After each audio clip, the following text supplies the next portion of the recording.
আল্লাহ যখন যা করে বান্দার ভালোর জন্য করে। হয়তো প্রথমের দিকে আমরা সেটা বুঝতে পারি না, কিন্তু সময়ের পরিক্রমায় যখন বাস্তবতা নিয়ে সামনে আসে, দিন শেষে আমরা বলতে বাধ্য হই আসলেই ওই দিন ওই ঘটনাটা হওয়াতে ভালোই হয়েছে।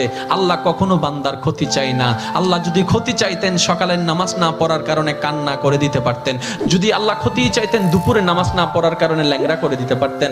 আল্লাহ সেটা চান না। আল্লাহ চাই বান্দার সব সময় ভালো। আর মা তো দেখেন জন্ম দেওয়ার কারণে সন্তানের তো অপরাধ করার পরও মা সন্তানের প্রতি কতই ভালোবাসা, কতই মায়া। বাবার কাছ থেকে সন্তানের পিঠকে বাঁচাই ফেলছে, এরকম হাজারো মা আছে ওই মায়ের জন্য।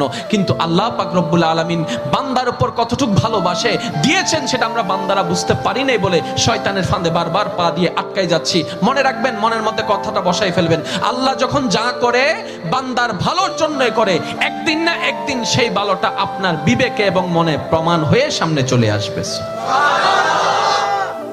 আমি বুঝাতে চাচ্ছি আমাদের সাথে সবচেয়ে কানেকশন কার বেশি ভালো থাকতে হবে, বান্দা হিসেবে আল্লাহর, উম্মত হিসেবে নবী রাহমাতুল লিল আলামিনের। এখানের ভিতর যে কেউ চাইলে জীবন সাজাই ফেলতে পারবে। আমি বলছি যে কেউ, anybody, you can do it, not impossible. Because impossible শব্দটাকে যদি একদম ভালো করে গভীরভাবে দেখেন, সেখানের ভিতর আপনি আশ্চর্যভাবে একটা জিনিস দেখবেন। ইম্পসিবল একটু যদি ডিফাইন করেন, ভাগ করেন, দেখবেন I am possible. Impossible, possible কে আলাদা রাখেন, আই এম কে আলাদা রাখেন। I am possible. ইম্পসিবল শব্দটাই আপনাকে জানান দিচ্ছে আমি অসম্ভব নই, যদি রবের রহমত থাকে আমি তোমার জন্য সম্ভব।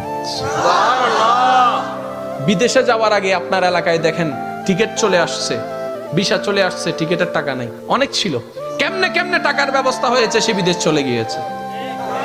এখানে অনেক ব্যবসায়ী আছে, ব্যবসা শুরু করার সময় সেই পরিমাণ টাকা ছিল না, কেমনে কেমনে ব্যবসা শুরু হয়েছে।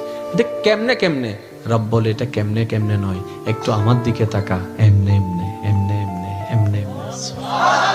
তাহলে আপনার কাছে যদি আপনার রব থাকে, আপনার টেনশন কি? আপনার দুই নাম্বারই করার তো কোনো দরকার। এই রমজানকে সামনে রেখে অনেকে দ্রব্যমূল্যের দাম বাড়ানোর জন্য কত চালাকি করছে, গুদামজাত করছে। আমি তাদের উদ্দেশ্যে শ্রদ্ধার সাথে একটা কথা বলবো, ভাইয়া জীবনে হয়তো অনেক করেছেন, আপনি এই কারণেই করছেন 2টা টাকা 5টা টাকা লাভ বেশি হবে। তো এই সেক্টরে না হয় আপনার 10,000 টাকা 10 কোটি টাকা লাভ হলো, অন্য সেক্টরে যদি 20,000 কোটি টাকা খরচ হয়ে যায় তখন কি করবেন?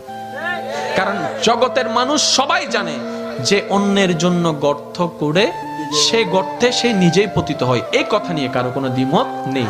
যে অন্যের কষ্টের কারণ হয় সে নিজের জীবনে কষ্টকে দাওয়াত দেয়, এই কথা নিয়ে কারো কোনো দ্বিমত নেই। আপনি ধর্মের কথা বাদ দেন, একজন মানুষ হিসেবে চিন্তা করে দেখেন, যারা কোটিপতি তারা বাজারে যাচ্ছে না, অফিস থেকে টাকা দিয়ে দিচ্ছে, ঘর থেকে স্লিপ দিয়ে দিচ্ছে, ফোন করলে বাজার চলে আসতেছে, হিসাবও নিচ্ছে না। কিন্তু আমাদের মতো যারা গরিবরা আছে, দিনে এনে দিনে খায়, অল্প কিছু টাকা ইনকাম করে সেখান থেকে কিছু ভাগবটারা করে চাউল নেই, অল্প করে চাউল নেই, অল্প করে ডাল নেই। একবার ভেবে দেখেন তো, আপনি যেগুলাকে মওজুদ করে দাম বাড়িয়ে দিচ্ছেন, এগুলো আপনি আমি কেউ বানাই নাই, সব রবের দেওয়া নিয়ামত।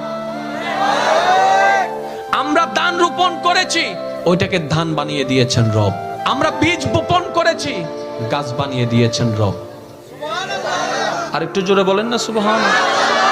আমরা যেগুলা গুদামজাত করছি সব রবের দেয়া নিয়ামত, আর রব দিয়েছেন শুধু তার বান্দাদের জন্য। এবার আপনি আমি যদি সে বান্দাদের কাছে খাবারটা পৌঁছানোর জন্য একটা দেওয়াল হয়ে দাঁড়াই, রবের কাছে আপনি আমি আসামি হয়ে যাব। আমি শ্রদ্ধার সাথে বলবো, আপনার যা দরকার আপনার রব আপনাকে দিবে, আপনি শুধু অন্তর থেকে সবার কাছে খাবারটা পৌঁছায় দেন। হয়তো আপনার দুনিয়াবি ক্ষেত্রে 2টা পয়সা লস হবে, কিন্তু অন্যদিকে দেখবেন আপনার রব আপনাকে আরো 10 গুণ বাড়াই দিবে। কিভাবে? মানজা বিল হাসানাতে ফালাহু আশরু আমসালিহা। যে রবের জন্য এক দেয়, রব তাকে